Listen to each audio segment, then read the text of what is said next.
Okay, welcome back again, YouTube. Apologies about my throat. I will keep clearing that. I've got a real weird throat at the moment. I'll try not to make that weird noise directly into the microphone. New camera. It's up there. It's a bit higher. It's also on a 10-meter lead, so if we want to look around the room at anything that's in here, we can do that at some point.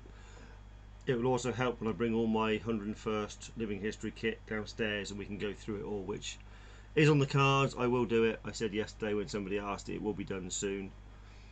I've not got my light on, but I think it's okay. First video, I think it's another one from Ty. My main 101st airborne impression, Normandy. I mean, straight off the bat we can see some oddities. We don't really know sorry, excuse me about my throat. If he's 502, 501, 506, there's no real giveaways. It looks like there could be either a 506 dot for the identifying mark, or it's a bar, which would make sense with the lensatic compass indicating he's an officer. Rigger pouch is a good start, but then we got the linesman tool, so that's a bit of an oddity. Looks like deck cord wrapped over his shoulder, so maybe he's an engineer. I guess we'll find out. Let's hit play and see what happens. Okay, so today I thought I'd do a video showing you what I normally wear as my impression. I based my impression around a member of the Filthy 13. If you don't know who they are, look them up. But basically they were assigned to the 3rd Battalion 506. Good. Hence the dot. And there's a famous film footage of them getting ready, and so that's, I sort of based my webbing off of what I could see from that film footage, and also like just generally what I'm wearing. This is sort of like the look I'm going for at the moment. Is like immediate post jump. As you see, I've still got quite a lot of kit on, and you know, as it progressed, people took stuff off so they could move around a bit easier. But I'll just sort of talk through what I've got on here. I've got original compass pouch, good pistol belt, obviously, suspenders, shoulder pads. These are at the front reproduction. Okay, so at the front are not the best rigger pouches, but they're okay. They're a lot better than some, put it that way. Rigger pouches, these are really good. I've got 4 clips in each one. Then we've got linesman pouch. Okay, and as he said, he's demolition, so yeah, fine. Another rigger pouch. Good. Pickaxe, hollow pouch. And then we got, this is a what's called a galvanometer, and this tests, like as I said in the video, this tests electrical currents on like demolition setups, because these guys were demolition men. And then we got canteen with a metal cap canteen. Okay, so yeah, this is good.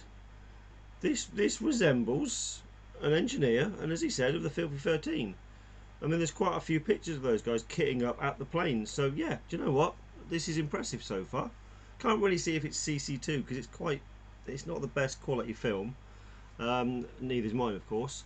Yeah, so it's hard to see if it's CC2, but I don't know. I can't see a shirt yet because he's got the funky goggles there, which are again a nice touch. My jumpsuit is, the jacket is unreinforced, but the trousers are. Okay. Why? Then we've got gas mask bag. Is he really not going to explain why? He just tells us it's unreinforced. Oh well, it is what it is. At least he's not saying anything nonsense about nonsensical. Yeah, nonsensical about that. Then on this leg I've got a 45 in a holster. Oh, really? Well, of all the pictures of those kitting up, I can't remember a single one of them having a 45. Do you know what? His video is only 4 minutes long, and the book is there, so Shall I have a quick look or not? No, it's not. I mean, I can't think of any of the pictures that has that in, so that you really want to lose. I know everybody wants a Colt 45 1911 Brunei or Kima that goes bang bang, although they always jam anyway, but it's just not right. In the footage you can't actually see the guy that I copied. He doesn't actually have a 45, but it talks in some of the books that talk about him later on when he was killed in Holland. It says he carried a 45 in Holland, so... Oh, but you're not doing Holland. You've answered the own question. I don't understand when people do this. You've just said, you know, he didn't have one. There's no pictures of him. He had one later in the war, so you've put one now. No, please do it right. That's such a shame. Everything was going so well. I can't really see a reason why he couldn't have had one on Normandy.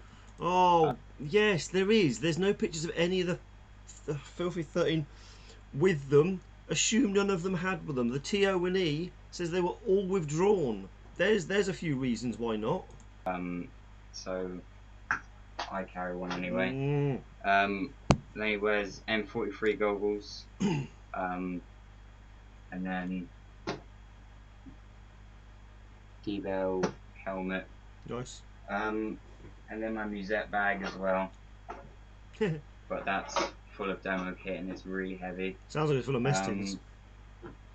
So then this, if you're wondering what this is like, it's called like primer cord. Yeah. But it's not actually called primer cord. That's what it's all got the nickname. Primer cord is just a manufacturer of it. It's detonation cord. Yeah. And the orange one is like time fuse, so that's got a longer burning time. And this is just the standard detonation cord, which burns a lot quicker. Again, it's a nice nice bit of detail for the impression. I mean, I'm sure a lot of people are going to say, well, he wouldn't have worn it there, you know. But then there's the guy who put the white cord around his helmet. He figured that if it was going to burn and that quickly anyway, even have it on his bag or his pocket, it was not going to do any favours. So around his head, at least, you know, he's got the protection of the shell around him. It seems insane, but, you know, I wouldn't want that stuff in my pocket. And then I've got my knife and jump boots. Couldn't quite see. Was it? And no. Let's use the arrow keys. I know. Cord, which burns no, too far. My knife. Oh. And then I've got. Oh. Oh, I don't know if that's white or not. I can't tell. Oh, what a shame. My knife and jump boots. I've got a cricket in my pocket, which I can't really get to, but I should probably put it in a better place. Yeah. Because you obviously want easy access to this. But that's pretty much it. I mean, I can't think of anything else to say other than just give you a little turn around there. But that's it for what I wear. Thanks for watching. As always, make sure to comment, rate, subscribe. Bye. Okay. It was short. There was no nonsense. He obviously done some research into what the Filthy 13 carried.